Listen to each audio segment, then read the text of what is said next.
Welcome to Head On with Michael. Thank you for coming in here now, coming in later. Why is no one talking about this?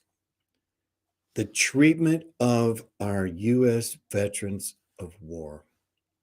Today is Veterans Day. And I want to thank everyone who's ever served their country. And I want to thank you.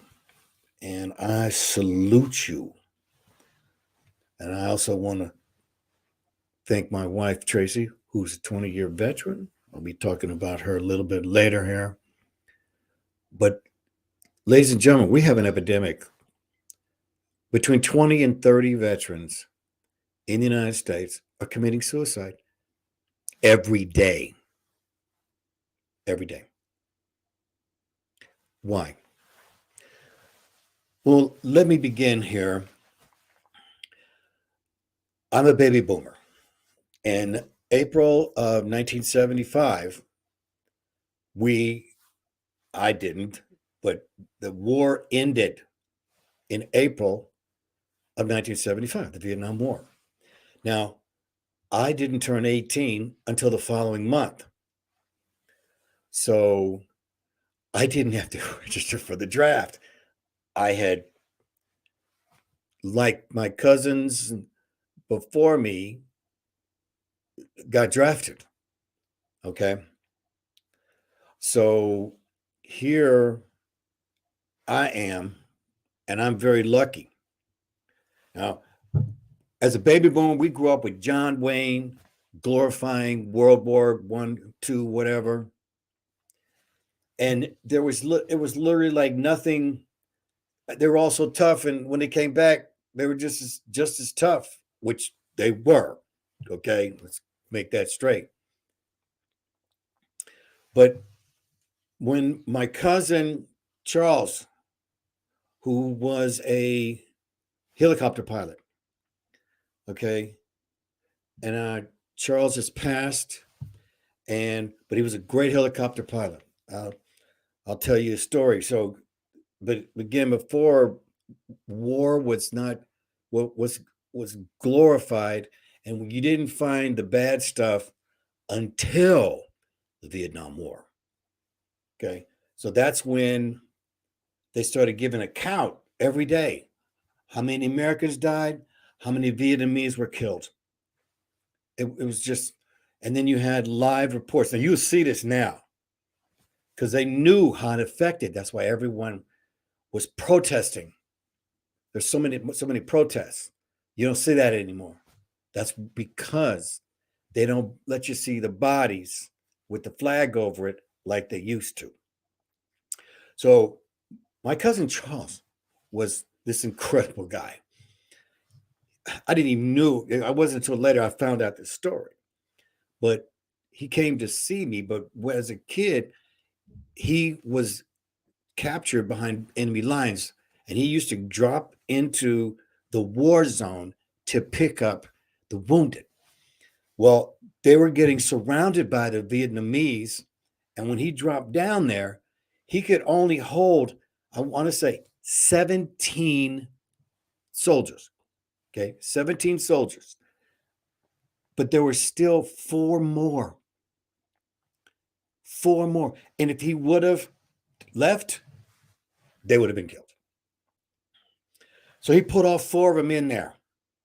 Now he's got 21 soldiers in this helicopter that's only supposed to have 17.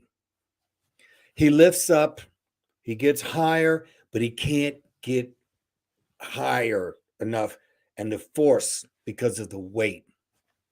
So now this thing is getting ready to tumble, go into a spin. He held, somehow he was able to get the helicopter on the ground.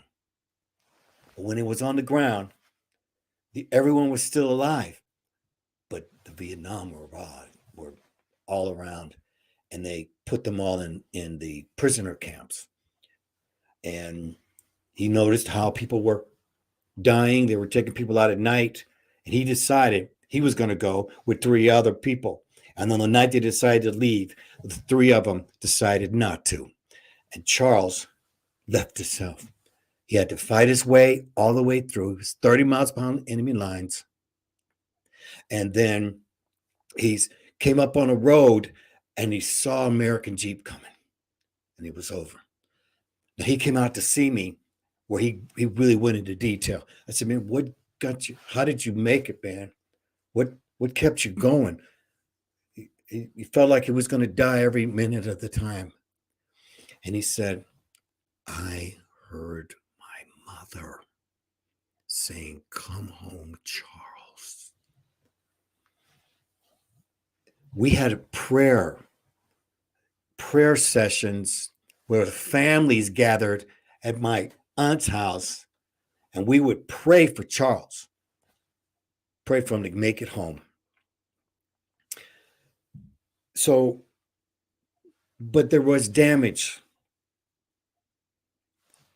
He had the stories that he told me, which I won't go into, were so graphic that if you're not damaged, how could you not be? Okay.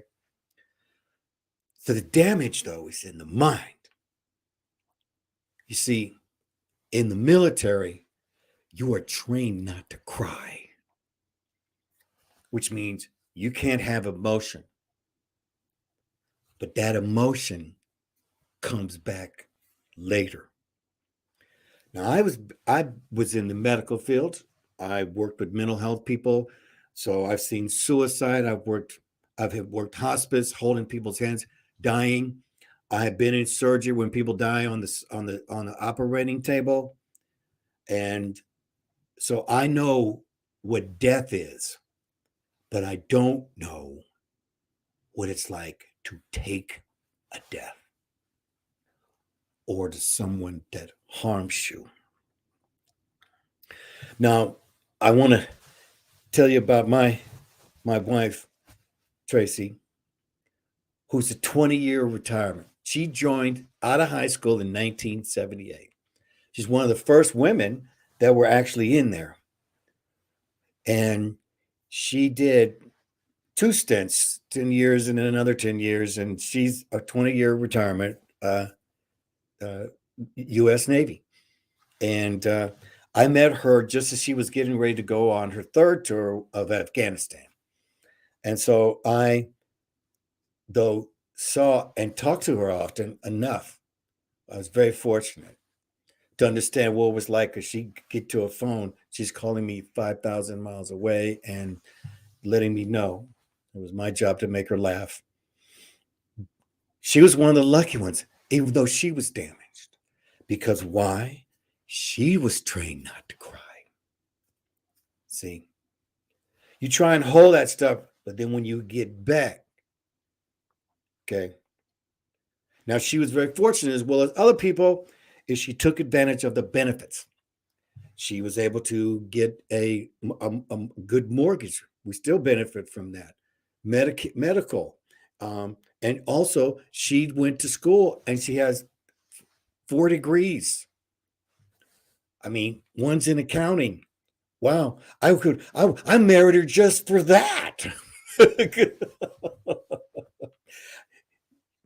So she took advantage of these benefits. And a lot of people, they take advantage of, because there are benefits.